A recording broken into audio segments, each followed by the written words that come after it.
충만하신 살아계신 주 하나님, 주님의 크신 은혜와 사랑에 감사를 드립니다. 주님, 이렇게 또 신학원 새로운 학기가 시작되었습니다. 이 신학원을 통해서, 이 말씀 사역을 통해서 또 필요한 말씀의 사역자들이 일어날 수 있도록 주님 도와주시고, 또 이 말씀을 통해서 영적으로 성장할 수 있는 그런 귀한 기회가 될 수 있도록 주님께서 은혜 베풀어 주시기를 원합니다. 이 시간을 통해서 하나님 홀로 영광 받으시고 모든 지혜들이 이 말씀 안에서 풍성한 복음 가운데 거할 수 있도록 주님께서 붙들어 주시기를 주님께 온전히 부탁드립니다. 이 시간을 통해서 오직 하나님 홀로 영광을 얻으시고 주님의 진리의 말씀을 부리는 복된 시간으로 사용해 주시길 믿고 부탁드립니다. 존귀하신 예수님의 이름으로 기도드렸습니다. 아멘. 예, 우리 마태복음 16장, 마태복음 16장 18절. 우리 오늘 교회의 교리 첫 번째 시간 시작하겠습니다. 마태복음 16장 18절. 지금까지 우리는 성경의 교리, 또 그리스도의 교리, 또 성령의 교리, 또 인간 및 죄 구원의 교리를 또 공부했습니다. 그래서 오늘부터는 교회의 교리를 공부할 터인데요. 우선 마태복음 16장 18절 같이 읽고 시작했습니다. 시작. 또 내가 내게 이르노니 너는 베드로라. 이 반석 위에 내가 내 교회를 세우리니 지옥의 문들이 그것을 이기지 못하리라. 이 반석 위에 내가 내 교회를 세우겠다. 사도행전 20장에 보시면 하나님께서 자신의 생명을 지불하고 사시는 교회, 자신의 핏값을 주고 사시는 교회, 그리고 하나님께서 지금 이 시대에 함께 하시면서 또 역사하시는 교회의 교리를 공부하려고 합니다. 여러분, 구약 시대에는 하나님의 임재의 장소로서 하나님의 거처는 성막이었습니다. 그죠? 성막, 성전이었죠? 성막은 모든 이스라엘 백성들의 삶의 중심에 있었습니다. 근데 예수 그리스도의 십자가 대속 이후에 이제 새로운 상속 언약으로서 신약이 열렸는데, 신약에서는 에베소서 2장 22절에 보시면 하나님께서 임재하시고 역사하시는 하나님의 거처, 하나님의 처소로서 교회가 있습니다. 하나님의 교회는 구약의 성막에서처럼 예수님의 피로 구원받은 하나님의 백성들의 그 삶의 중심이 됩니다. 중심. 여러분, 한국에는 5만 개, 6만 개의 교회들이 있어요. 그죠? 근데 그 모든 교회들이 성경에서 말씀하고 있는 참된 신약 교회일까요? 여러분은 그 수많은 교회들 가운데서 신약 교회로서 독립 침례 교회로 오셨어요. 그죠? 왜 그렇습니까? 침례교도 종류가 많죠. 그죠? 한국 기독교 침례라고 하는 남침례교단도 있고, 또 성서 침례교라고 하는 성침도 있고, 또 이단에 속한 그룹들 가운데서도 침례교회라고 하는 간판을 건 교회 참 많이 있어요. 그런데 그런 수많은 침례교회들 가운데서 왜 이 진리침례교회, 또 독립침례교회에 다니고 계실까요? 킹제임스 성경을 믿는 신약 교회로서 독립침례교회에서는요, 사도신경을 암송하지 않습니다. 그죠? 주기도문을 반복적으로 또 암송하지도 않습니다. 또 매 예배가 끝날 즈음에 손을 들어서 목사가 축도하지도 않습니다. 또 어떤 가운을 입지도 않아요. 그죠? 십자가도 세우지 않습니다. 등등. 이렇게 교회의 교리뿐만 아니라 실행적인 측면에서도 너무나 다른데 왜 이 교회에 출석하고 계십니까? 누군가 여러분에게 왜 그 교회에 출석하고 있는지 우리의 믿음에 대해서 물은다면, 우리의 실행에 대해서 묻고 있다면 대답할 준비가 되셨습니까? 미국은요, 얼마 전에 이제 동성결혼이 합법화된 이후로 독립침례교회하고요, 그 서던, 그 남침례교단을 제외하고는 다 무너졌다고 합니다. 오늘날 점점 더 성경적인 신앙을 유지한다는 것이 더 어려워지고 있죠, 그죠? 우리나라에서도 8월 7일인가요, 그죠? 국가인권정책기본계획이 통과되었어요, 그죠? 뭐 NAP라고 하더라고요, NAP 들어보셨을 겁니다. 그 내용에 보면 성평등을 국가인권정책기본계획에 포함시키는 내용으로 확정 발표했습니다. 이 NAP의 내용이 뭐냐면 국민이 아닌 사람으로, 또 남성과 여성으로서의 그 섹스, 양성평등이 아닌 젠더, 성평등으로 바꿨습니다. 그리고 소수자에 대한 차별 금지에 대한 내용이 수록되어 있더라고요. 이게 얼핏 보면 별거 아닌 것처럼 보일 수 있지만 조금 생각해 보면 좀 심각할 수 있습니다. 여러분, 예를 들어서 양성평등을 성평등을 바꾸었잖아요. 그죠? 그러니까 이게 뭐냐면 남성과 여성만이 아닌, 그러니까 남성과 여성만이 아닌 수십 가지의 성을 고려해서 그 성평등을 이야기하는 겁니다. 그죠? 그래서 앞으로 뭐 동성애자들뿐만 아니라 여러 가지 성소수자들의 어떤 보호를 위한 법제화의 토대를 마련이 된 것이라고 할 수 있습니다. 그것만이 아닙니다. 뭐 차별금지법 제정을 위한 토대도 마련되었죠. 그죠? 그렇기 때문에 뭐 이슬람이나 뭐 동성애에 대한 정당한 비판과 이런 것들을 다 혐오 표현이라고 제재를 받게 되는 상황이 벌어질 거라는 거죠. 뭐 자세한 내용은 NA 필름 쳐보시면 상당히 많은 글들이 올라와 있더라고요. 읽어보시면 지금이 바로 예수님께서 재림하시기 직전의 상황으로 가고 있구나 하는 것을 알게 될 겁니다. 그래서 경향신문을 보다 보니까 이런 게 나오더라고요. 법무부 인권국장이요, 인터뷰 이런 말 하더라고요. 그 NAF가 뭐냐? 큰 틀에서 장기적으로 차별금지법을 추진하는 뜻을 밝혔습니다. 아예 대놓고 언론에다가요. 그래서 정부가 이제 국가인권정책 기본기준을 빌미로 해서 인터넷상에서 동성애 문제나 이슬람 난민 문제니 거기에 대해서 반대하는 사람들과 단체들을 처벌할 수 있는 일이 가능하겠구나 생각할 수 있습니다. 그러니까 성경적 진리를 믿고 고수하는 신약 교회들이 점점 더 어떤 박해의 소용돌이 속으로 들어가게 될 거라는 사실이죠. 그죠? 우리 모두 주님 오시는 그날까지 깨어 기도하는 가운데 준비하고 있어야 됩니다. 그렇다면 저 여러분이 지금 섬기고 있는 신약 독립침례교회가 무엇일까요? 신약 독립침례교회는요, 예수 그리스도께서 십자가에 피 흘려 죽으시고 부활하 승천하신 이후에 사도행전 2장에서 성령께서 강림하심으로 탄생하게 되었습니다. 이 교회는요, 역사 가운데 단 한 번도 끊어지지 않고 지금까지 계속 존속해 왔습니다. 여기 보시면 아까 읽었던 말씀, 내가 내 교회를 세우겠다. 교회는 바로 예수 그리스도의 것입니다. 그래서 지옥의 문들이 이기지 못한다고 말씀하고 있습니다. 역사 가운데 한 번도 예수 그리스도의 교회가 사라진 적은 없습니다. 오늘 이 교회에 대한 교리, 서론교구로요, 우리가 왜 기존의 교회들에서 나와서 신약 교회로 옮기게 되었는지 한번 간략하게 아웃라인만 정리하면서 시작해 보겠습니다. 우리가 왜 평생 동안 잘 다니던 교회들을 박차고 나올 수밖에 없었는지 다시 한번 좀 체킹하는 그런 시간이 필요하다고 생각합니다.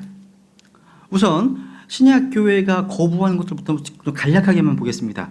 신약교회는요, 로마 천주교회, 로마 카톨릭과 연관된 모든 단체와 활동과 사상들을 거부합니다. 우리가 일반적으로 베프티스트라고 하잖아요. 이 침례 성도들은요, 로마 카톨릭의 교리와 실행들 뿐만 아니라 천주교회와 관련되어 있는 모든 단체를 다 거부합니다. 그래서 우리가 뭐 미국에 가서 교회를 찾을 때 교회 이름 가운데 뭐 바이블 베프티스트 처치, 성경 침례 교회 이런 명칭이 있으면 어느 정도 안심할 수 있습니다. 바이블은 뭐예요? 성경을 최종 권위로 믿는다는 의미고요. 베프티스트는 뭐냐면 엔티 캐톨릭입니다. 그러니까 로마 캐톨릭을 반대한다는 의미입니다. 이게 성경 침례 교회예요. 이 신약교회는 그래서 교단 형성을 거부하는 거예요. 많은 교회들이 뭐 장로교단, 감리교단, 성결교단 이렇게 등등 교단의 지배를 받고 있죠. 심지어 복음적인 교회들조차도 중앙 집권적으로 한 사람이 모든 교회를 좌지우지하는 비성경적 모습을 많이 보게 됩니다. 구원파에서도요, 한 사람이 위에서 모든 교회들을 프랜차이즈 방식으로 통제하고 치리하는 모습을 보게 됩니다. 그래서 성경은 각각의 지역교회들이 어떤 외부의 통제나 간섭 없이 자치적으로 독립적으로 운영되었음을 반복해서 강조하고 있습니다. 그래서 우리 신약교회는 교단을 세우는 전통을 반대하는 거예요. 그리고 신약교회는요, 의식적인 예배 형태를 또 반대합니다. 의례적인 예배 형태. 왜냐하면 주에 여기 계신 분이 뭐가 있다고요? 리버티, 자유가 있습니다. 그죠? 자유가 있어요. 그래서 신약교회는 의식교회가 아닌 영과 진리로 경배하는 자유교회입니다. 그래서 여러분 미국의 독립심리교회들 한번 예배 방식 한번 보세요. 영상 같은 유튜브에 많이 올라와 있거든요. 굉장히 자유스럽습니다. 너무나 혹시 은사주의 교회 이렇게 오해할 만큼 되게 자유스러워요. 근데 땡 하는 종소리와 함께 니골라당으로서 한 사람의 제사장이 집례하고 다른 모든 사람이 수동적으로 따라가는 예배 형태를 반대하는 거예요. 그래서 사도신경이나 주기도문과 같은 의미 없는 암송의 반복을 또 거부합니다. 그리고 신부들처럼 어떤 가운을 걸쳐 입고 설교하거나 가운을 걸쳐 입고 찬양하거나 주의 만찬을 성만찬이라고 부르면서 행하는 캐톨릭적인 예배를 반대하는 겁니다. 그래서 동시대교에서는 뭐 성가대라는 말도 안 씁니다. 그래서 찬양대라는 말을 써요. 찬양대, 배단위 찬양대, 뭐 여기 뭐라고 부르죠? 하여튼 찰랄루야 찬양대 이렇게 하잖아요, 그렇죠? 찬양대 부릅니다. 또 신약교회는요, 성경에도 없는 유아 세례를 또 거부합니다. 사도행전 8장에 기록되어 있는 것처럼 예수 그리스도에 대한 믿음의 고백을 할 수 있는 사람에게만 세례가 아닌 물에 잠기는 침례를 줍니다. 침례. 또 신약교회는 니골라당의 행위로서 성직자 계급 체계, 즉 니골라당 행위를 또 거부합니다. 무슨 얘기예요? 서열과 계급으로서의 직분을 거부한다는 거죠. 뭐 교황, 추기경, 뭐 사제, 뭐 주교 많이 있잖아요, 그죠? 목사, 장로, 안수집사 많이 있잖아요, 그죠? 이게 서열과 즉 계급이라면 그걸 거부한다는 거예요. 또 로마 캐톨릭과 연관되어 있는 뭐 영성운동, 뭐 트레스티아스 운동, 뭐 프라메스 키퍼스 운동, 일루미나티, 프리메이슨, 대부분의 학생운동 단체들, 또 WCC, NCC 다 거부합니다. 두 번째로 그러면 뭘 거부하냐? 신약교회는 에큐메니즘을 반대합니다. 교회일천함을 반대한다는 거죠. 교리적으로 믿는 바가 다른 사람들끼리 어떤 큰 교단을 형성해서 대형 집회를 열고 그 쇠를 막 과시합니다. 그런 행위를 반대합니다.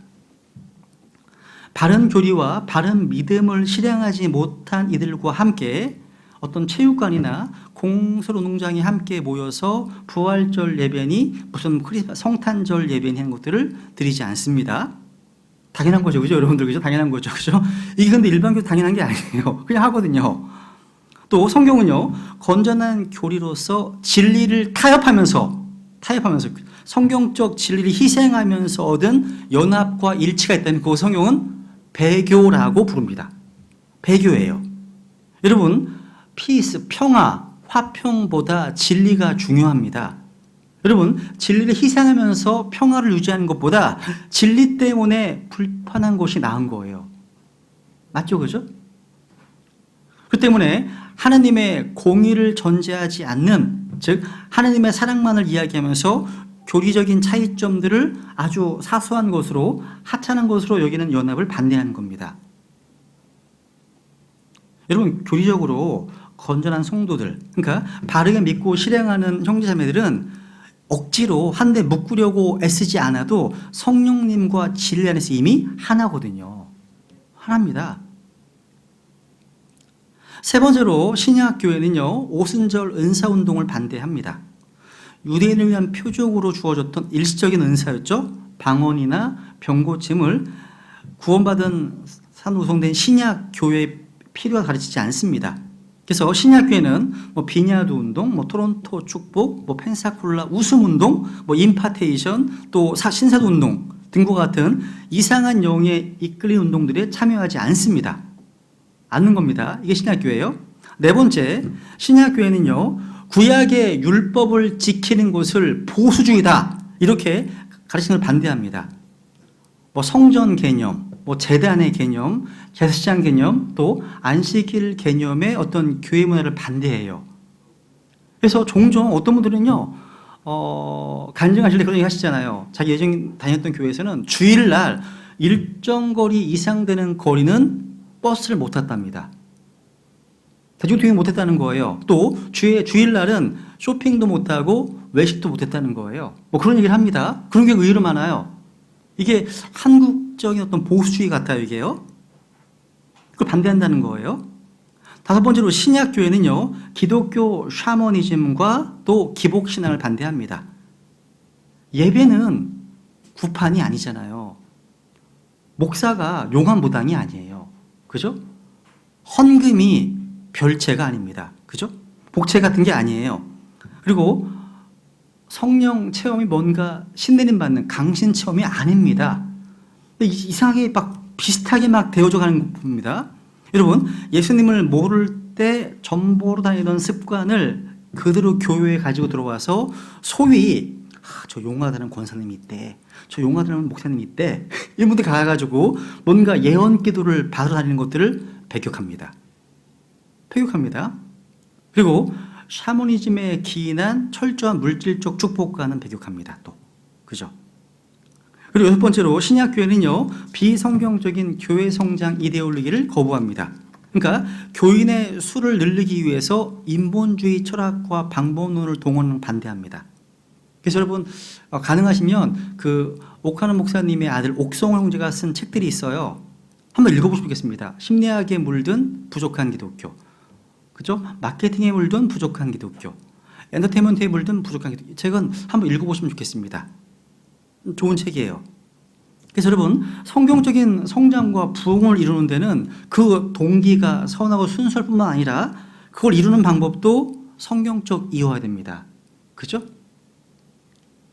일곱 번째로 신약교회는요, 신복음주의 물결을 거부해요. 여러분, 이제 신학의 영역이 있으면 제일 오른쪽에 뭐 펀더멘털리즘, 근본주의가 있고, 그리고 또 근본주의에서 약간 이탈한 데가 이제 복음주의가 있고, 복음주의에서 조금 더 이탈한 게 신복음주의가 있고, 맨 좌측에는 또 리버럴리 자유주의가 있어요. 그러니까 신학도 스펙트럼이 다양하거든요. 근데 여러분 뭐 신정통주의, 뭐 신복음주의, 그러니까 앞에 네오, 유가 붙은 사조는 다 뭐냐면 한마디로 타협이구나, 그런 의미입니다. 그러니까 신복음주의, 뭐 신정통주의 다 타협이란 중도와 타협의 정신이 입각한 겁니다. 다 그렇게 이해하시면 편합니다.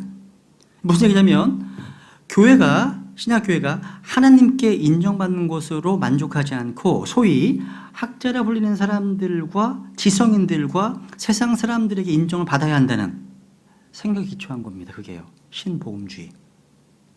그래서 결국 교회가 세상을 닮아가게 만드는 마귀의 계략에 불과한 겁니다. 그래서 많은 교회들이 열린 예배 하잖아요. 그죠? 그래서 목회자가 청바지 입고 나가서 기타 치면서 하면서 뭐 락앤을 틀면서 막 CCM 틀면서 하잖아요. 이게 다 그런 겁니다. 다 그런 거예요. 예배가 드라마, 무슨 뭐 촌곡으로 대체되고 찬송가가 세상 음악으로 대체된다는 거죠. 이런 건 반대한다는 겁니다. 반대합니다. 그러면 이제 지금까지 부정적인 살펴봤는데 긍정적인 의미에서 신약교회가 추구하는 게 뭐예요? 한마디로 근본주의입니다. 근본주의. 제가 말하는 근본주의는요, 단순히 킹제임스 성경의 영감과 체중권을 믿는다, 삼위일체 믿는다, 기적을 믿는다, 예수님의 천하산생 믿는다, 그리스도 대속적 죽음과 육적 부활을 믿는다, 문자적 천국과 지옥을 믿는다, 예수님의 진리 믿는다 등등, 이런 근본적인 교리 몇 가지를 믿는다는 의미가 아닙니다. 성경을요, 기록된 그대로 성경대로 믿는 것은 크리스천으로서 당연한 거잖아요. 그죠? 당연한 겁니다. 여러분, 그래서 동심내교회, 신약교회는요, 교리적으로는 자유주의에 반대합니다. 실행적으로는요, 신중립주의, 신복음주의에 반대합니다. 그렇다고 무조건적인 보수주의를 의미하지도 않습니다. 왜냐하면 한국적 의미의 보수주의는 율법주의의 경향이 많기 때문이에요. 이게요. 그렇다고요, 오늘날 존 메가더나 폴 워셔든과 같은 유명한 사람들이 이야기하는 개혁주의도 아닙니다. 물론 여러분, 개혁주의 교리들 가운데 좋은 면도 많이 있어요. 예를 들어서 개혁주의자들은요, 성경의 권위와 영감을 믿습니다. 성경의 완전성, 성경의 무고성을 믿습니다. 가르쳐요. 그리고 개혁주의자들은 인간의 죄성, 인간의 타락, 인간의 부패성을 지적하면서 하느님의 은혜를 드높입니다. 개혁주의가 그런 거예요. 그런데 개혁주의 가르침 가운데 위험한 게 상당히 많습니다. 성경은 모든 것을 시험해 보고 선한 것을 굳게 붙들라, 명령하셨죠. 그죠? 오늘날 폴 워셔를 비롯해서 개혁주의의 가르침의 위험성에도 불구하고 많은 신약교회 성도들이요, 개혁주의 책들과 영상들을 많이 보시더라고요. 많이 얘기해요. 영상 너무 좋다고 막 하면서 막 영상 음악에 깔리면서 막 이런 게 나오거든요. 되게 좋아하시더라고요. 여러분, 개혁주의가 가르치는 교리 가운데 치명적인 것들이 뭐가 있을까요? 제가 다음에 살펴보겠지만 좀 요점만 말씀드려 볼게요. 첫 번째, 여러분, 개혁주의가 뭐냐? 개혁주의는요, 한마디로 칼빈주의입니다. 그리스도께서는요, 선택받은 자들만을 위해서 죽으셨다는 가르침. 위험한 거죠. 그러니까 예수님께서요, 선택받은 유대인들과 선택받은 이방인들을 위해서 죽으셨다는 교리입니다. 다른 말로 제한된 속죄의 교리를 믿습니다. 성경은 그리스도께서 누구를 위해 죽으셨다고 말씀하고 있습니까? 디모데전서 2장 6절, 그리고 이사야서 53장 6절에 보시면 for all, 모든 사람을 위해서라고 말씀하고 있습니다.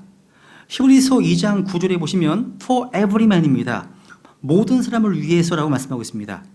요한복음 3장 16절에 보시면 세상을 위해서 독생을 주셨다고 말씀하고 있습니다. 요한일서 2장 2절에 보시면 온 세상의 죄들을 위한 화해 헌물이라고 말씀하고 있습니다. 로마서 5장 6절에 보시면 for the ungodly, 경건치 않은 자들을 위해서 죽으셨다 말씀하고 있습니다. 베드로서 2장 1절에 보시면 거짓 교사들을 위해서도 피 흘리셨다 말씀하고 있습니다. 마태복음 20장 28절에 보시면 for many, 많은 사람이란 대속물로 자신을 주셨다고 말씀하고 있습니다. 요한복음 11장 51절에 보시면 이스라엘을 위해서, 또 에베소 5장 25절에 보시면 교회를 위해서 자신을 주셨다고 말씀하고 있습니다. 갈라디아서 2장 20절 보시면요, 나를 위해, for me, 나를 위해서 자신의 몸을 주셨다고 말씀하고 있습니다. 그렇기 때문에 우리는 성경에 기록된 대로 믿는다면 제한된 속죄가 거짓 가르침임을 알게 됩니다. 두 번째, 개혁주 가르침 중에 이것도 좀 치명적입니다. 어떤 가르침이냐면 중생이요, 거듭남이 믿음보다 앞선다, 이런 가르침이 있어요. 무슨 말인지 아세요? 이들은요, 인간의 전적 타락 교리를 믿는데 전적 타락을 이해할 때 이렇게 이해해요. 이 사람들은 전적 타락을 전적 이너빌리티, 무능력으로 이해합니다. 아무것도 못합니다. 그러니까 전적으로 타락하기 때문에 믿을 수도 없고 하나님께 나올 수도 없다고 가르치는 거예요. 그래서 하나님께서 먼저 그 사람을 영적으로 거듭나게 하셔야만 하나님의 말씀에 반응할 수 있다는 거예요. 성경은요, 믿으라 그리하면 살리라, 주 예수 그리스도를 믿으라 그리하면 살리라 말씀하잖아요. 그런데 개혁주는 그게 아닙니다. 살라 그래야 믿을 수 있다, 이거예요. 먼저 살아야만 믿을 수 있다는 거예요. 이 가르침이 무슨 얘기인지 이게요? 이게 중요한 내용입니다. 무슨 얘기냐면 만약에 빌립보 관수가요, 바울 일행이 묻잖아요. 내가 어떻게 하여 구원받으리까 묻지 않습니까? 만약에 개혁주의자들이 그 자리에 있다면 이렇게 얘기할 겁니다. 내가 어떻게 하여 구원받으리까? 답변, nothing. absolutely nothing. 이렇게 얘기할 겁니다. 왜? 범법과 죄들 가운데 이미 영적으로 죽어있기 때문에 하나님께 아무런 할 수 없다는 거예요. 그러니까 전적 타락을 전적 무능력으로 이해하기 때문에 그렇습니다. 그래서 이들은 항상 먼저 영원 전부터 하나님께 선택하신, 그러니까 다시 태어나게 선택하신 자들이를 먼저 거듭나게 하신 이후에 예수 믿게 하신다는 겁니다. 황당하지 않아요? 황당한 교리예요. 그죠?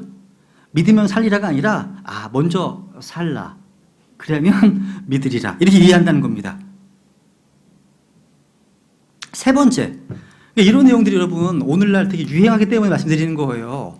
오늘날 많이 유행하기 때문에 많이 헷갈려 하시는 분 많으세요. 의외로 많아요. 그러니까 존 맥가더 책을 읽고 나서 굉장히 헷갈려하는 분들, 구원의 문제를 헷갈려하는 분들 계시고, 폴 워시의 영상을 보면서 헷갈려하는 분들 계시고, 의외로 많아요. 여러분 얘기해 주셔야 돼요, 잘. 그러니까 개혁주의가 뭔지에 대해서. 세 번째, 개혁주의는요, 구원하는 믿음이 뭔가를 추가합니다. 이건 제가 구원론 시간에 공부했습니다. 그러니까 주권론 쪽 구원론 공부했습니다. 이것은 패스하겠습니다. 네 번째, 이것도 기억하시고, 믿는 성도는 two nature, 두 본성이 아닌 one nature, 하나의 본성만을 소유하고 있다는 가르침입니다. 이게 개혁주의 가르침이에요. 이해하세요? 두 본성이 아니라는 거예요. 그래서 여러분 존 맥가더 주석을 보세요. 보시면요, 대부분의 개혁주의자들이 그렇게 믿고 있습니다. 그래서 존 맥가더 책을 보면 이런 게 있어요. 되게 많이 나왔습니다. 구원받을 때 옛 자는 사라졌고 새로운 자로 대체되었다, 이렇게 가르칩니다. 이해하세요? 여러분 만약에 구원받은 저 여러분이요, 그리스도 안에서 새로운 본성만을 가지고 있다면 우리 믿는 성도들은요 정말 죄로부터 자유로워질 것 같지 않습니까? 죄 때문에 고민하거나 죄와 싸울 필요가 없잖아요. 하나밖에 없는데 걔가 걔처럼 짖지. 이거 당연한 본성이잖아요. 근데 죄악된 본성이 없어 나한테. 그럼 죄 때문에 싸울 필요가 있습니까? 피 흘리기까지? 없잖아요. 근데 얘네들은요, 이 개혁주의자들은 하나의 본성만 가르치기 때문에 이렇게 주장합니다. 그냥 읽어드릴게요. 이렇게 가르칩니다. 그리스도인들은요, 그러니까 구원받은 그리스도인들은 그리스도의 심판 속에서 결코 부끄러움을 당하지 않을 겁니다. 하나의 본성만 있으니까 당연하죠. 그죠? 두 번째, 그리스도인들은요, 항상 하나님과 교제를 나누게 되고 그 어떤 것도 하나님 교제를 깨뜨릴 수 없습니다. 무슨 소리예요? 사소한 죄만 지어도 하나님과의 교제가 막 끊어지는데, 그죠? 그리고 그리스도는 빛 가운데 있고 어둠 가운데 걸을 수 없답니다. 이렇게 가르칩니다. 그리스도인은 용서받기 위해서 죄들을 자백할 필요가 없다는 가르칩니다. 그리스도는 더 이상 속박 가운데 살 수 없다고 가르칩니다. 왜? 원 네이처. 하나의 본성밖에 없으니까, 새로운 본성밖에 없으니까 그렇게 하는 겁니다. 다섯 번째, 개혁주의자들은요, 성경을요, 문자적으로 이해하지 않습니다. 특히 세 가지 중요한 부분에서는 문자적 해석을 포기했습니다. 첫 번째 뭐냐? 천년왕국의 예언들을 문자적으로 이해하지 않습니다. 개혁주의자들은 이사야서, 예레미야, 다니엘, 에스겔 그리고 이런 다른 대언설에 나오는 아주 위대한 예언들, 그러니까 구체적으로 묘사해 놓은 천년왕국에 대한 그런 놀라운 예언들을 문자적으로 이해하지 않습니다. 그러니까 천년왕국을 부인하는 거예요. 또 얘네들은요, 두 번째, 대환란과 재림에 대한 예언들이 있잖아요. 개혁주의자들은 대환란과 재림이 나오면 이건 미래가 아니다. 미래가 아니라 AD 70년경에 이미 성취되었다. 이렇게 가르칩니다. 이것도 할 얘기 많지만 넘어갈게요. 세 번째, 개혁주의자들은요, 우리 주님의 속죄 범위와 관련돼서 말하는 구절들, 아까 제한된 속죄 말씀드렸잖아요. 그러니까 제한된 속죄를 믿기 때문에 모든 사람 믿지 않습니다. 세상 믿지 않습니다. 온 세상 믿지 않습니다. 그러니까 이런 제한된 속죄와 관련된 구절들을 기록된 그대로 받아들이지 않습니다. 이런 것들이에요. 되게 많습니다. 이런 것들이요. 그리고 그것만이 아니에요. 여러분 이런 거 들어보셨을 거예요. 개혁주의자들은요, 회개를 강조합니다. 회개는 중요한 교리예요. 강조해야 됩니다. 근데 한 사람이 구원받으려면 자기가 범한 죄로부터 돌아서서 그 죄를 끊고 그 죄를 버리고 그 죄에 대한 슬픔과 애통함을 가지고 하나님께 돌아와야 된다.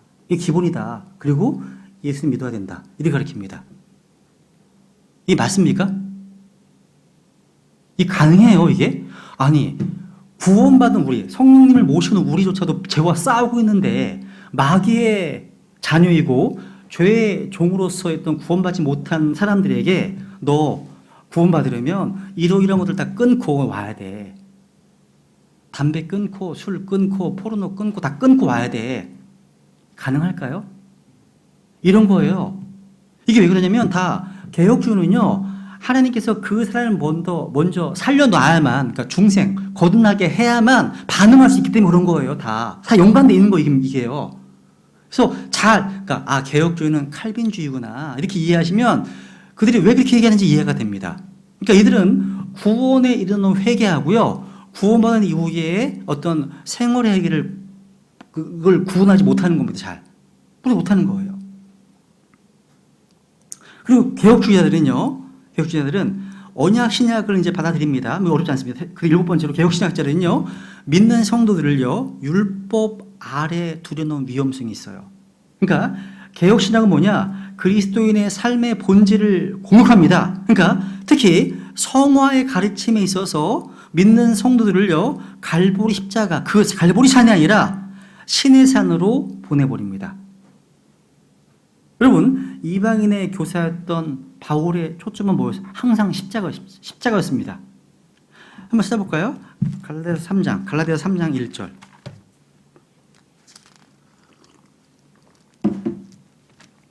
갈라디아서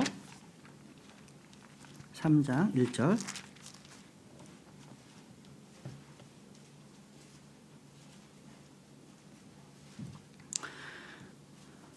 같이 읽어볼까요? 시작.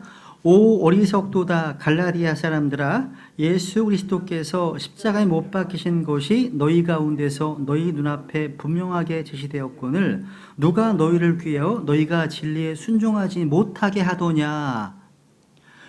그럼 물론요, 개혁신학자들이 쓴 책을 보면 사람이 의롭게 되는 것이 율법의 행위라고 가르치지 않습니다. 결국 그렇게 말하지 않아요. 이들은 칭의가요. 행위가 아닌 믿음으로 온다고 주장합니다. 그러니까 이신칭의는요, 종교개혁의 구호였잖아요. 문제가 뭐냐? 칭의에 대한 것이 아니라 성화에 대한 거, sanctification. 성화에 대한 겁니다.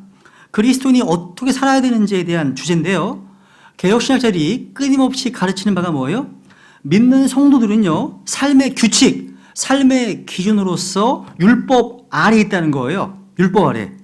즉, 믿는 성도가요, 의식법 아래에 있지는 않지만 도덕법 아래에 있다고 주장하는 겁니다. 그래서 모든 개혁신학자들의 특징이 뭐냐? 믿는 성도 율법과의 관계에 대한 교리예요. 그런데 믿는 성도들이요, 성화를 위해서 바라봐야 되는 곳은 어디예요? 신의 산이 아니라 갈보리산입니다. 그죠? 진정한 자유가 있는 곳이 어디예요? 십자가. 이 개혁주의에 대해서는요, 제가 앞으로 공부할 기회가 많이 있을 겁니다. 우리 성경신자들이요, 이런 개혁주의 위험성을 잘 알고 분별할 줄 알아야 됩니다. 그죠? 이건 이제 다뤄본 적이 없는 거기 때문에 한번 앞으로 좀 다룰 생각이 있습니다. 두 번째, 신약교회는 복음전도, 영혼구의 열심을 냅니다. 당연하죠, 그죠? 열심을 내고 계시잖아요. 그리고 신약교회는요, 독립교회로서 국가교회나 교단교회를 반대합니다. 신약교회는요, 종교개혁자들, 프로테스탄트, 루터, 칼빈, 쯔윙글리 등 이런 프로테스탄트를 따르는 게 아니에요. 프로테스탄트들은 뭐예요? 로마 카톨릭에서 나온 사람들입니다. 역사를 보면요, 침례 성도들을 죽이고 핍박해 왔습니다. 지금도 신약 교회들을 이단시하고 핍박하고 있습니다. 우리나라는요, 킹제임스 성경이 번역되어 출간되어서 독립침례교회의 기반을 높고 지금 세우고 있는 중이죠. 곳곳에서 교회들이 세워지고 있습니다. 무엇보다 말씀의 사역들이 필요합니다. 그래서 신약교회의 중요한 책임이 뭐냐? 책무. 다음 세대를 위해서 준비된 일꾼들을 키워야 한다는 거예요. 그러니까 사역의 전수라고 하죠. 신앙의 전수라고 합니다. 그죠? 이것이 자연스럽게 이루어져야 한다는 거죠. 그래서 은사가 있어서 어떤 사역에 마음을 가지고 있는 지체들은요, 최선을 다해서 준비해야 됩니다. 최선을 다해서요. 세상에서 뭔가 직업별도 열심히 공부하잖아요. 하물며 하나님의 사역인데 지성적인 준비는 말할 것도 없이 영적인 준비, 또 인격적인 준비, 또 신체적인 준비, 또 복음 전달할 수 있는 준비, 또 가르칠 수 있는 준비 등을 다 해야 한다는 거죠. 그죠? 준비할 수 있을 때. 그리고 신약교회는요, 네 번째로 킹제임스 성경을 믿는 것이 최종권위로 믿습니다. 어렵지 않죠, 그죠? 신약교회는요, 완전한 성경에 대해 믿지 못하는 풍조를 배격합니다. 이것은 말씀 보존을 약속하신 완전한 하나님을 부정하는 거기 때문에 그렇습니다. 우리 믿음은 단순한 거예요. 완전하신 하나님께서 완전한 성령을 우리에게 주셨다는 거예요. 성경을요. 그리고 신약교회는요, 오늘날 출간되는 성경들을 거부합니다. 그 성경을 출간한 번역한 자들과 그들의 철학과 불신앙을 배격합니다. 여러분, 오늘날 모든 성경들의 어떤 번역의 텍스트가 된 본문이 있습니다. 웨스트코트와 홀트의 본문을 아시죠? 그죠? 성경 신자라면 이 사람들의 이름을 다 아실 거예요. 웨스트코트, 홀트. 아시죠? 그죠? 이들이 어떤 사람인지 아세요? 이 사람 믿는 성도들이 아니에요. 이단자들입니다. 이단자들. 이들을 제가 조금 소개해 드릴게요. 이 사람 어떤 사람이냐면, 이들은요, 성경의 기적을 믿지 않았습니다. 마리아를 숭배했습니다. 침례에 의한 중생을 믿었습니다. 이들은 성경의 무호성을 또 거절했습니다. 이들은 창세기 3장을 문자적인 역사로 믿지 않았습니다. 진화론자였습니다. 그리고 마귀의 실제를 믿지 않았습니다. 그리고 이들은 그리스도의 대속적인 죽음을 믿지 않았습니다. 그래서 예수님의 구원사역의 완전성을 부인했습니다. 이들은 연옥을 믿었습니다. 죽은 자들을 위한 기도를 해야 한다고 이야기했습니다. 또 이들은요, 웨스트코트 홀트는 공산주의자였습니다. 모두가 다 자유시장 경제를 경멸했고 공산주의의 장점을 선전했습니다. 그리고 무엇보다도 이들은요, 필사본 증거에 대한 무지를 스스로 공언했습니다. 웨스트코트는요, 그 간증을 보시면 이렇게 나와 있어요. 군입대에서요, 전쟁터에서 죽어가던 전우에게 예수 그리스도에 대한 어떤 것도 언급하지 않았습니다. 왜? 자기로서 구원받지 않았기 때문에. 그러니까 어떻게 구원받는 것인지를 알지 못하는 거예요. 그리고 물자적인 하늘나라와 지옥 믿지 않았습니다. 그리고 예수님을 믿지 않았습니다. 또한 예수님께서 이 땅에서 1000년 동안 다스린다? 천년권 믿지 않았습니다. 천사의 실제성도 삼위일도 믿지 않았습니다. 또 혼의 존재 믿지 않았습니다. 이들은 오컬트주의자고 영지주의자고 사탄주의에 아주 깊숙이 뿌리 박혀 있는 인물입니다. 그런데도 불구하고 대부분의 크리스찬들이요, 웨스트코트 홀트의 텍스트에서 나온 현대 성서들을 다 받아들이고 있어요. 놀랍지 않아요? 놀라운 일이에요. 그죠? 오늘날 가장 많이 보는 영어 성경 NIV라고 하잖아요. NIV 편집자 중에 한 사람은 통성연애자였습니다. 그죠? 또 게이들도 있었습니다. 그걸 별 관심이 없어요. 근데 우리 신약교회는요, 하나님께서 보존하신 바른 본문에서 나온 킹제임스 성경을 유일한 기준으로 또 최종 권위로 삼하기 때문에 이곳에 젤레신대교가 세워진 겁니다. 그죠? 그래서 바른 성경과 바른 교리와 바른 믿음 때문에 우리가 그동안 잘 다니고 있었던 교회들 박차고 나올 수밖에 없었던 것이라는 거죠. 그래서 우리 이런 것들 항상 리마인드가 필요할 것 같아서 한번 말씀을 드렸습니다. 오늘날 우리나라 기독교는요, 성경에서 심히 뒤틀려 있어요. 성경적 기독교에서 한참 멀어져 버렸습니다. 그래서 지금은 이제 한번 교회에서 실행하는 것들 가운데서 성경적인 것이 아닌 것들을 몇 가지만 더 지적하고 넘어가겠습니다. 오늘날의 비성경적인 실행들, 첫 번째, 교회 건물을 성전으로 부른다는 거예요. 근데 교회 건물은 성전이 아니죠. 예배당을, 처치 빌딩을 예배당일 뿐입니다. 근데 예배당을 성전이라고 부르면서 과도하게 건축을 시도하는 것, 하나님 뜻이 아닙니다. 만약에 예배당이 성전이 되면 목사는 자연히 제사장이 됩니다. 이것은 구약시대의 경륜에 해당하는 거죠. 맞죠? 구약시대잖아요. 여러분, 교회를 성전으로 부르는 일은 제가 보기에는요, 거의 한국에서만 있는 일인 것 같아요. 어느 나라에서도 그렇게 이해하는 나라가 없어요. 자, 우리나라는 참 대단한 나라예요. 그죠? 한번 찾아보겠습니다. 고린도전서 3장 16절. 구원받은 성도들이 하나님의 성전이죠. 그죠? 고린도전서 3장 16절.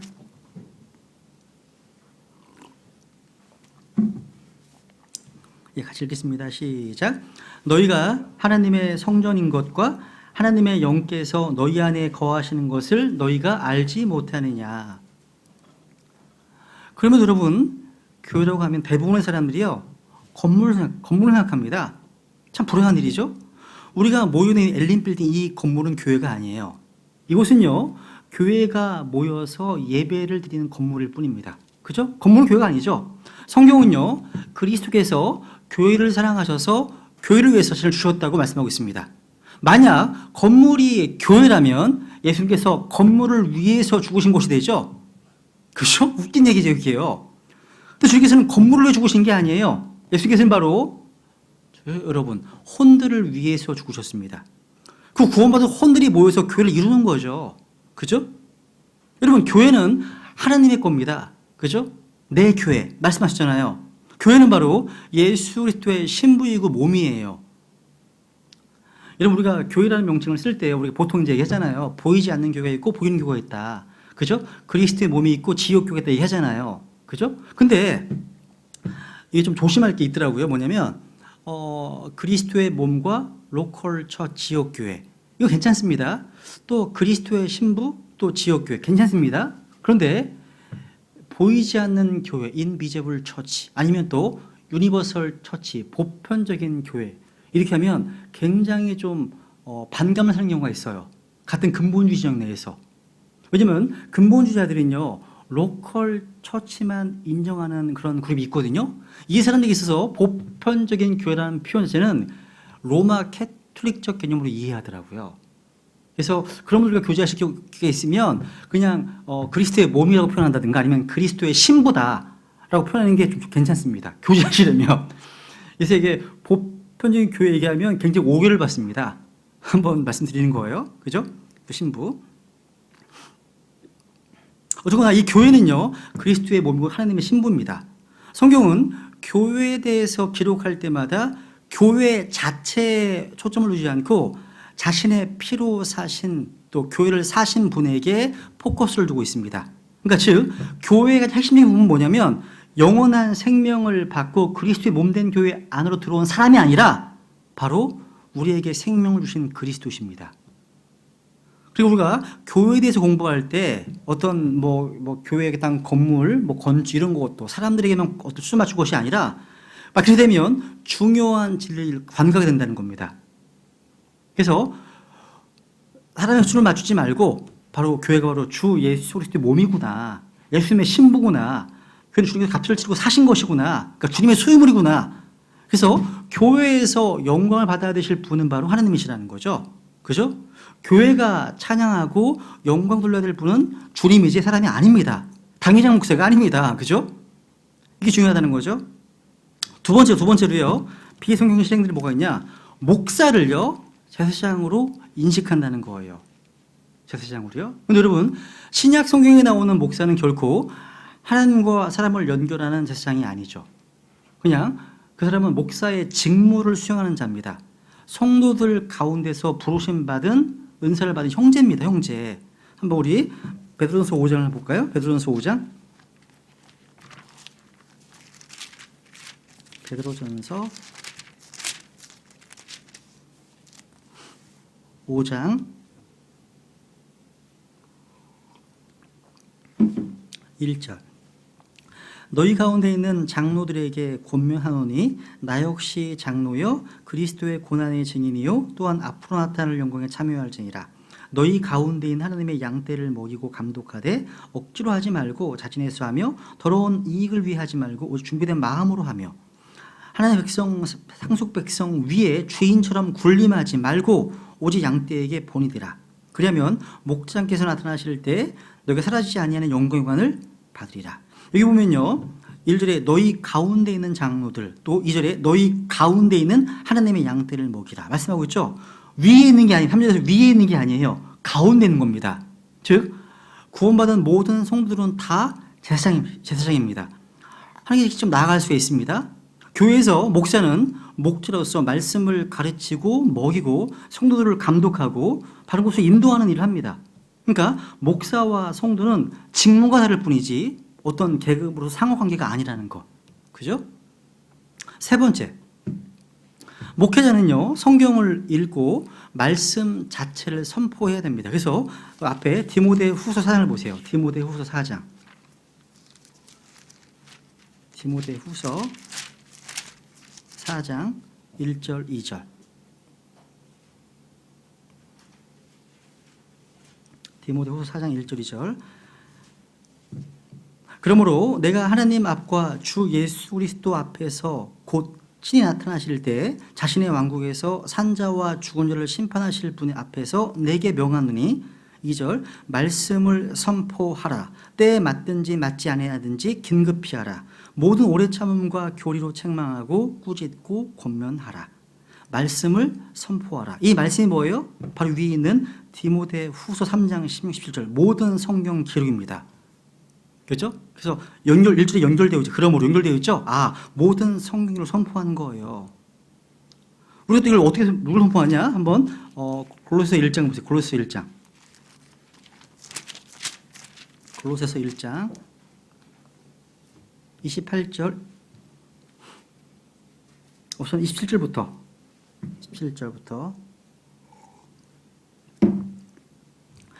하나님께서는 이방인들 가운데서 이 신비의 영광의 풍성함이 무엇인지 자신의 성도들에게 알리려 하시는데 이 신비는 너희 안에 계신 그리스도 곧 영광의 소망이시니라. 28절 우리가 그분을 선포하며 각 사람에게 경고하고 모든 지혜로 각 사람을 가르침은 우리가 각 사람을 그리스도 예수님 안에서 완전한 자로 드리고자 함이니라. 이 일을 위해 나도 내 속에서 강력하게 일하시는 그분의 활동에 따라 싸우며 수고하노라. 여기 보면 28절 우리가 그분을 선포한다. 무슨 얘기예요? 우리는 말씀을 선포하고 그리스도를 선포하는 것으로 충분합니다. 충분해요. 여러 가지 이야기나 판에 박힌 예화나 간증으로 설교 시간을 허비하는 것은 하나님 앞에서 무서운 죄악입니다. 죄악이에요. 교회가 바르게 세워지고 영적으로 성장하는 것은요, 말씀 선포에 있지 어떤 프로그램이나 세미나에 있는 것이 아니에요. 오늘날 교회들이요, 이 순수한 말씀을 선포하지 않아서, 이 말씀을 가르치지 않아서 영적 기간에 굶주려 있습니다. 제가 아는 어떤 목사님은요, 설교 시간에 아마 5분 정도 설교하셨어요. 근데 설교문 처음부터 끝까지가 킹제임스 영어 단어였어요. 굉장히 놀라웠어요. 이 터치 침례교회 어떤 마이크 풀스 목사님이신데 그분이 설교 처음부터 마지막까지 성경 말씀으로 설교하신 거 전부 다 연결해가지고요. 굉장히 은혜로웠거든요.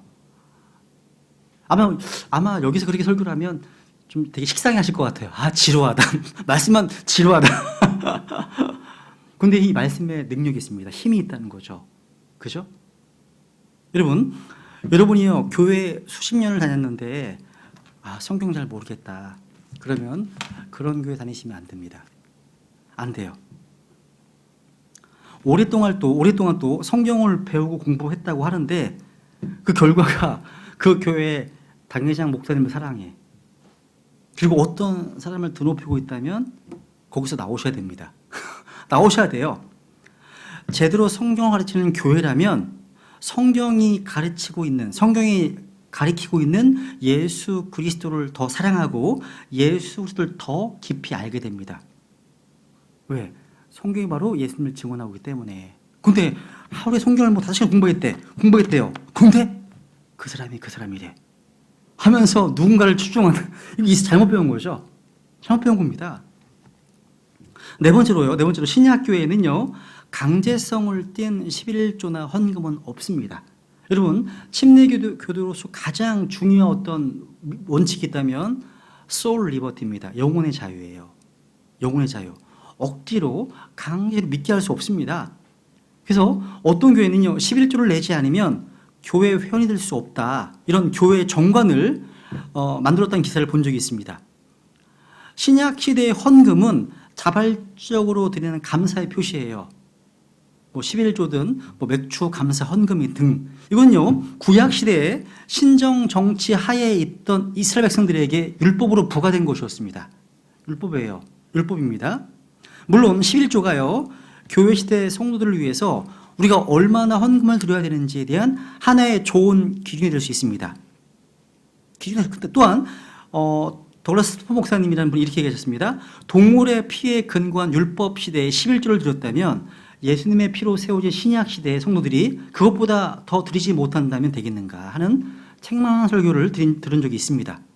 어쨌든 신약 시대는요, 하나님께서 성도들에게 들고 내는 것을 기뻐하십니다. 오늘날 교회 가시면 헌금의 종류가 얼마나 많은지 너무 종류가 많습니다. 다양합니다.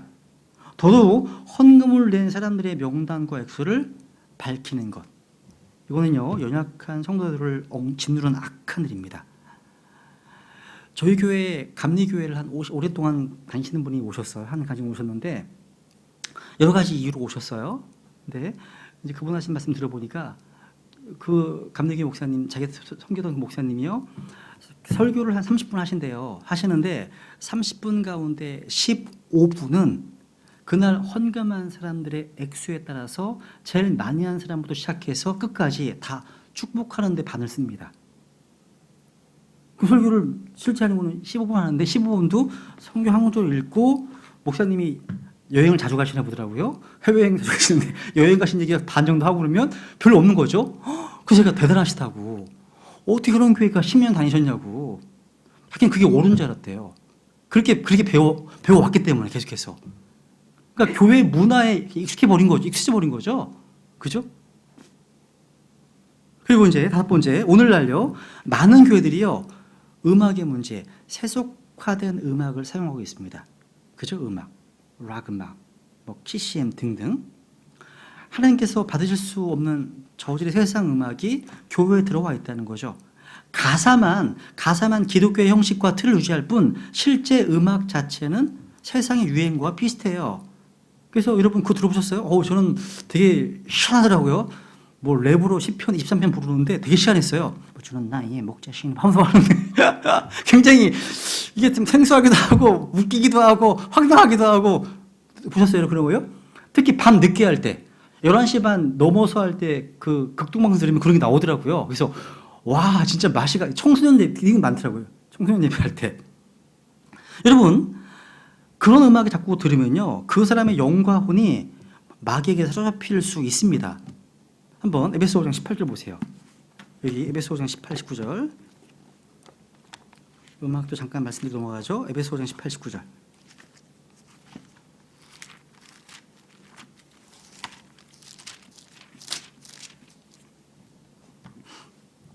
우리 같이 한번 읽어볼까요? 18절 19절 시작. 술 취하지 말라. 거기에는 과도함이 있나니 오직 성령으로 충만하라. 시와 찬송가와 영적 노래로 너희 자신에게 말하며 너희 마음속에서 주께 노래하고 선율을 만들며. 여기 보시면 모든 크리스찬들은 성령으로 충만하라는 명령을 받았습니다. 이 명령이에요. 다 성령으로 충만하셔야 됩니다. 성경은 성령 충만의 증거로 예수 그리스도를 드높이는 음악을 합니다.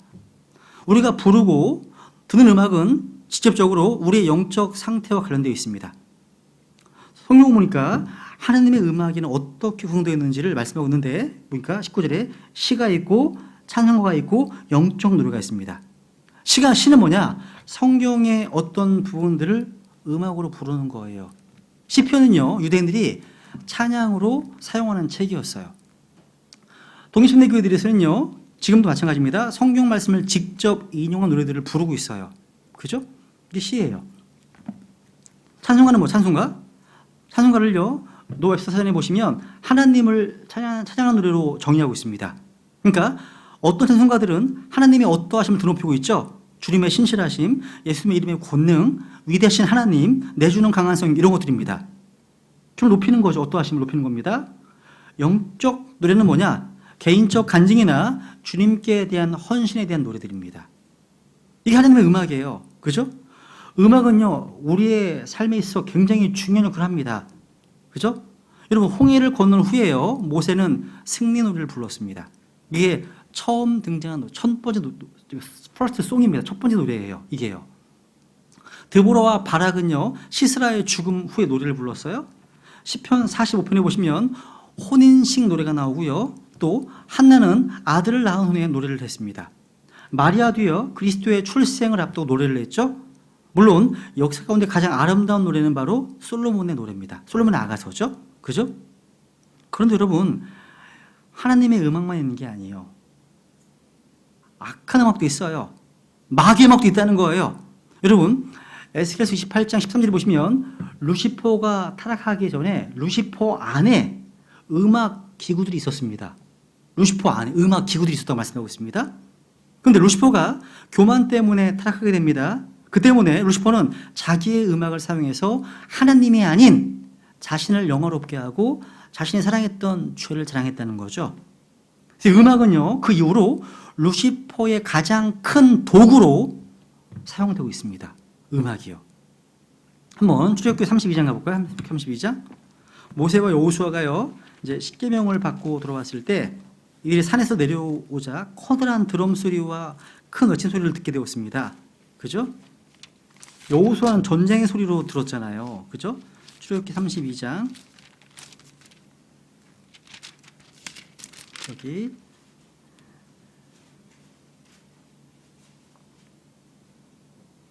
15절 모세가 돌아서서 산에서 내려오는데 두 증언판이 그의 손에 있었고 그 판들의 두 면에 곧 이쪽 면과 저쪽 면에 글이 쓰여 있었더라. 그 판들은 하나님께서 만드신 것이요 거기에 쓰여 있는 것은 하나님께서 쓰셔서 판들에 새기신 것이더라. 17절 백성이 소리침으로 여호수아가 그들의 소리를 듣고 모세에게 이르되 진영에서 전쟁하는 소리가 나나이다 하니 그가 이르되 그것은 승리하여 외치는 소리도 아니요 패배에 부르짖는 자들의 소리도 아니라 내가 듣기에는 노래하는 자들의 소리로다 하더라. 모세는요 이집트의 우상 숭배의 본질적인 부분이었던 음악이 익숙해 있었습니다. 즉각적으로 이 노래가 어떤 것인지 인식했습니다. 성경은 이 음악이요 그 백성에게 끼친 도덕적 타락의 결과에 대해서 이렇게 기록하고 있습니다. 우선 3절 4절에 보시면 노래를 하고 있는데 보시면 3절 4절에 보시면 우상을 숭배하고 있었습니다. 우상요. 그죠? 야, 송아지 우상을 숭배하고 있었죠? 그리고 19절에 보시면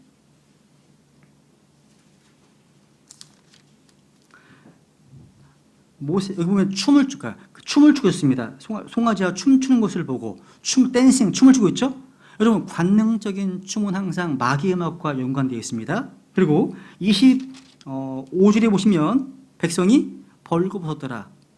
벌거벗었네요. 그러니까 악한 음악은 처음부터 벌거벗음과 관련되어 있습니다. 그죠? 그러니까 이 오늘날로 얘기하면 무슨 락 콘서트와 비교할 만하죠. 그러니까 새로운 게 전혀 아닙니다. 그죠? 근데 오늘날 교회 음악이 이런 하느님의 영적인 음악이 아닌 이런 세상 음악이 들어오고 있다는 거죠. 주의해야 됩니다. 경계해야 한다는 거죠. 교회의 음악이 무너지면 교회가 무너질 수 있기 때문입니다. 중요한 거예요. 여섯 번째로 그리고 오늘날 교회에서요 신유의 은사자로서 치유자를 불러서 부흥회를 한다? 그건 비성경적인 겁니다. 우리 하나님께서요 우리의 기도와 간구를 들으시고 자신의 뜻에 따라서 성도들을 고쳐주시는 것 확실히 믿습니다. 믿으시잖아요, 여러분, 그죠? 근데 어떤 특별한 사람에게 병고침의 은사가 있어서 그 사람에 가서 기도를 받으면 병이 낫는다. 믿지 않습니다. 믿지 않습니다. 성경에 등장한 사도의 은사들, 병고침 이런 은사들은요 특별한 목적을 위해서 이스라엘 민족을 다루시는 경륜 가운데 한시적으로 주어진 겁니다. 지금은 그 시대가 아니에요. 시대가 아닙니다. 교회가요 너무나 무질서한 가운데 사람들이 막 뒤로 쓰러집니다. 막 쓰러집니다. 그리고 이빨이 금리로 바뀐대요. 이빨이요. 금리로 바뀐답니다. 그리고 막 금가루가 날린대. 금가루가요. 야, 그죠? 그리고 교회에서 뭐 치유하는 광선이 막 쏟아진답니다. 이건 성령 체험, 뭐 이런 영적 은사가 아니에요. 아주 무질서한 은사주의일 뿐이라는 거죠. 여러분, 그 영상 같은 거 보면 재밌지 않아요? 되게 웃긴 것 같아요. 막 어떤 사람이요, 베니가 사람들이 장풍 막 쏴요. 막 뒤로 넘어지잖아요. 성경 보면요, 뒤로 넘어뜨리는 것은 마귀의 사역이에요. 넘어뜨리는 거는요. 예수님은요, 쓰러진 사람을 일으켜 세워주십니다. 달라요. 야, 저만 맞아보고 싶어. 장풍 한번. 넘어가나? 안 넘어간다? 웃기는 일이죠. 그런데 가보면 예배가 혼돈 그 자체입니다. 자체예요. 이러한 육적인 현상, 이상한 육적인 현상으로 연약한 성도들을 미혹하는 오순절 은사주의는요, 이건 하나님께서 온 것이 아닙니다. 그죠? 성령님은요, 우리가 믿을 때 한 번 임하셔서 영원히 우리 안에 임재하시고 이후에는요, 성령 충만을 통해서 성령 열매를 맺게 하신다는 거죠. 그죠? 그리고 오늘날 교회들이요, 원문 비평하기에 무지합니다. 이거만 넘어갈게요. 오늘날 성경 역사에 대해서 잘 무지하다는 거죠. 그리고 침례, 세례에 대한 무지. 세례를 주고 있잖아요. 그죠? 한국에는요, 장로교회와 감리교회가 먼저 들어왔기 때문에 장로교인이나 감리교인이 크리스천의 다수를 차지하고 있습니다. 그래서 천주교회와 또 중국어 성경의 영향 때문에 침례가 아닌 세례로 표기된 성경이 자리를 잡았습니다. 그런데 여러분, 한국과는 달리 미국의 경우는요, 대다수의 크리스천들이 침례 성도입니다. 장로교나 감리교회 교세는 그리 크지 않습니다. 지금은 다 그냥 끝났습니다. 왜? 동성애 목사를 임명하고 동성애를 다 인정하고 지금 미국은 다 끝났어요. 장로교 감리교 다 끝났습니다. 끝난 거예요. 또 전 세계적으로요, 침례를 주는 교회가 세례를 주는 교회보다 결코 작지 않아요. 미국에는요, 도시마다요, 기독교 방송국이 있는데 이런 방송국에 나와서 그리스도의 복음을 선포하는 목회자들 대부분이 다 베프티스트 침례교 목사들입니다. 침례 목사들이에요. 또 지금도 가가호 방문하면서 문을 두드리면서 열정적으로 복음을 전하는 사람들 다 침례 성도들입니다. 오늘날 많은 교회들은요 거의 노인들만 남은 상태예요. 그나마도요 은사주의 교회나 윌로크릭 교회나 새들백 처치 같은 그런 현대 교회가 성장을 한다지만 이것은 성경에 근거한 성장이 아니라 심리학, 엔터테인먼트, 철학이라는 기업의 경영 기업과 인본주의적 산물입니다. 다 그게요. 반면에 독립침례 교회 같은 신약 교회들은요 이전이나 지금이나 전 세계 어디든지 간에요 오직 말씀 중심으로 바른 복음을 전하고 지옥으로 가는 혼들을 구원하고 있다는 사실이죠. 그죠? 많은 사람들이 뭐 침례 교회도 장로 교회나 뭐 감리 교회 다 마찬가지로 개신교 안에 개신교회, 그러니까 개신교회에 대해 여러 교단 중 하나라고 이렇게 알고 있습니다. 사실은 그게 아니죠. 아닙니다. 소위 개신교회라고 불리는 프로테스탄트 교회는요 중세시대 로마 캐톨릭 교회에서 프로테스탄트 한거에서 나온 교회들이에요. 그죠? 즉 1517년에 마틴 루터의 종교개혁 이후에 천주교에서 분리되어 나온 사람들이 바로 프로테스탄트들이죠. 우리는요 거기서 나왔습니까? 그 프로테스탄트 안에서 여러 분파가 있어서 칼빈과 낙스가 세운 장로교회, 또 존 웨슬레가 세운 감리교회가 있는 겁니다. 근데 여러분 신약 교회는요, 우리 침례 교회는요 한 번도 어디에 한 거에서 분리되어 나온 적이 없어요. 처음부터 끝까지 말씀을 따라 걸어온 사람들이기 때문에 엄격한 의미에서는요 프로테스탄트라고 할 수 없습니다. 여러분 침례 교도들은요 예수 그리스도의 무덤에 비어 있음을 당당히 자랑하고 동시에 인간의 창시자가 없음을 기뻐합니다. 없어. 우리 칼빈이 창시자가 아니에요. 우리는요. 그죠? 누구예요? 침례 교회는요 예수 그리스도께서 창립하셨기 때문에, 그러니까 성령 강림의 오순절 때부터 존재해온 성경적 교회이기 때문에 그렇습니다. 누가 인간이 창시한 게 아니에요. 침례 교회는요. 그래서 여러분 이번 학기에 숙제가 하나 있어요. J.M. 캐롤 되게 얇은 책이에요. 피 흘린 발자취, 그걸 2번 읽으시고요. 맨 뒤에 있는 차트 그림을 보고서 설명할 수 있어야 됩니다. 그게 숙제예요. 그래서 마지막 시간 때 그 레포트 촬영을 제가 보면서요 맨 뒤에 있는 차트를 설명을 어떻게 하시냐 해서 들을 거예요. 직접 한 분 한 분씩요. 이게 50점입니다. 50점. 그럼 교회론 끝난 거예요. 근데 얇기 때문에 한 번 읽는데 한 1시간이면 읽을 수 있어요. 충분히. 그래서 2번 읽으려면 한 2시간 읽으면 되겠죠. 근데 되게 좋은 책이니까 읽으셔서 잘 A4 한 장 정도로 정리해 오시고 뒤에 차트를 설명해 주는 것. 이 가시 무슨 얘기인지 알겠죠? 설명해 오시면 됩니다. 그리고 오늘날 이제 마무리 해야겠네요. 오늘날 대부분의 개신교회들하고요 우리 독립침례교회, 진리침례교회나 베드로침례교회 예배 형식을 보면요 너무나 많은 차이가 있어요. 그죠? 왜 그런지 아세요? 한마디로 뿌리가 다른 겁니다. 뿌리가 다릅니다. 여러분 아시다시피 천주교회, 로마 캐톨릭은요 아직도 구약의 제사장 시스템을 유지하고 있습니다. 그래서 구약시대의 성전 예배와 비슷한 형식의 리추얼 서비스, 그러니까 의식 예배를 드리고 있습니다. 그래서 로마 천주교에서는요 그들이 모이는 장소를 뭐라고 불러요? 성당, 그죠? 성당으로 부릅니다. 그리고 사제를, 신부를요 하나님과 사람 사이에 중보자로 세워서 평신도와 다른 법으로 취급하죠. 그리고 예배 안에 각종 형식을 막 집어넣고 있습니다. 그래서 여러분 성경을 잘 모르는 사람들은요 이런 형식과 의식을 보면 야 천주교는 참 웅장하다, 장엄하다 이렇게 얘기합니다. 굉장히 웅장하다. 여러분 천주교에서 나온 프로테스탄트 교회들도요 태생의 한계에 자유롭지 못하기 때문에 대부분 천주교와 유사한 형태로 예배를 드리고 있는 거예요. 그래서 오늘 많은 개신교회들이요 예배당을 성당이 아닌 성전으로 부르고 있고 목사가 거의 구약시대 제사장 수준의 직무를 수행하면서 평신도 확인을 구분하는 거예요. 이게 다 뿌리가 같기 때문에. 근데 여러분 2000년 전에 예수님께서 갈보리 십자가에서 피를 흘리시고 죽으시면서 다 이루었다 라고 외치셨고 이때 성전의 휘장이 다 위에서 아래로 찢으셨죠. 구약 시대가 이제 마감되고 신약 시대가 열렸습니다. 너무나 중요한 거죠, 그죠? 예수님의 완전한 대속 희생 때문에 이제 구약 시대가 닫히고 완전한 신약 시대가 열렸습니다. 더 이상 이제 우리가 구약 시대의 시스템, 구약 시대의 제사장 시스템이나 그런 계급 체계 등이 필요 없게 되었다는 사실이죠. 그래서 이런 것들을 확실히 인식한 침례 성도들은요, 십자가 사건 이후부터 구약 시대의 형식이 갖춘 예배가 아니에요. 영과 진리로 드리는 예배를 드렸습니다. 되게 자유로운 교회, 자유로운 예배를 드렸다는 거죠. 그래서 동침례 교회 성도들의 예배에는요, 시와 찬송가와 영적 노래와 설교, 대원만 있어요. 그 외에는 없습니다. 그리고 주님의 명령에 따라서 예배 모임 가운데 회중들이 정하는 대로 원하는 때에 주의 만찬을 행했습니다. 그래서 저희 신도교는 매달 한 번씩 첫 번째 주에, 저희 교회는 세 번째 달, 그러니까 분기 한 번씩, 각 교회만, 어떤 교회는 매주 드리는 교회도 있고요. 그렇죠? 이게 신약교 예배의 전부였습니다.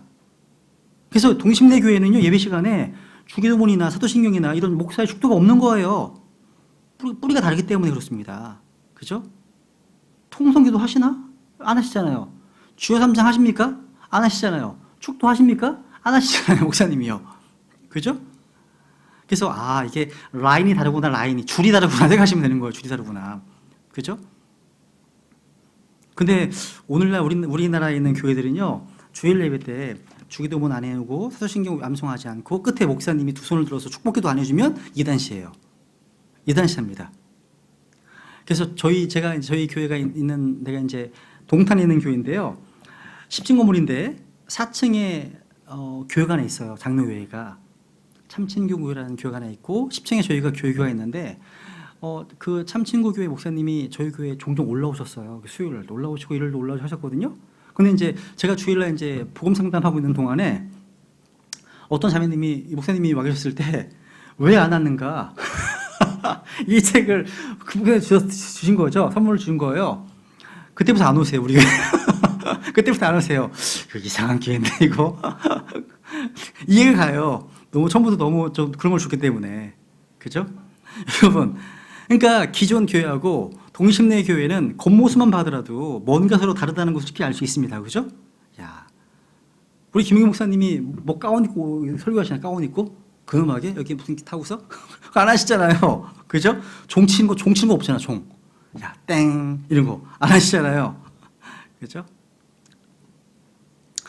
예, 오늘 첫 번째 시간이니까요. 너무 많이 하면 여러분 좀 질리실 것 같고, 신약 동심내 교회 믿음 관련돼서는 이제 다음 주에 하면서 이어 나가겠습니다. 오늘 여기까지 하죠, 뭐.